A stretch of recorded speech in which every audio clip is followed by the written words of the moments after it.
একটা পরিচালনা করেন তাদের অধিকাংশের বোধের ভেতরে এই চিন্তাটা নেই। আর একটা তখন রেডিওতেও আছে না বলেন এখানে রেডিওতে সংবাদ করা হয়েছে। তো ওইটাই তো কারণ আমাদের কারণ ছিল সেই আগ্রহের জায়গাটা আমাদের করেছেন। তারাও মনে করেছে ও তো সাংবাদিক না, ও এটা বুঝবে না। বললেন না যে লাইনে প্রশ্ন চেঞ্জ করলে বই করতে দিতে হয়, লাইনে তো প্রশ্ন চেঞ্জই করতে হবে। ভদ্রলোকের চাকরি চলে গেছে উদাহরণ হিসেবে আসে যে সরাসরি সাবজেক্ট না, তাদের একটু জানা থাকতে হবে যে আসলে ঘটনা। তো তারা তো সাংবাদিক হিসেবে পড়াশোনা করেনি, মুক্তিযুদ্ধ করেছে, মুক্তিযুদ্ধ করে দেশে ফিরে এসেছে, দেশে ফিরে এসে মনে করে কি বলে নির্বাহী আদেশে স্বাক্ষর করল।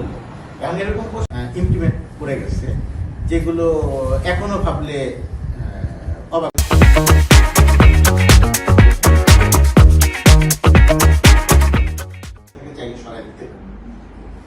আমাদের এই ইনস্টিটিউশন তৈরি সাংবাদিকতা একাডেমি পরবর্তীতে আমাদের জন্য যেটা সুবিধা হয়েছে, আমাদের আমি যাদের কথা নাম বলবো তাদের তো কারো সাংবাদিকতার লেখাপড়া ছিল না সরাসরি সাবজেক্টে। জার্নালিজম তো আর রকেট সায়েন্স না যে আমি পারলে আপনি পারবেন না কেন।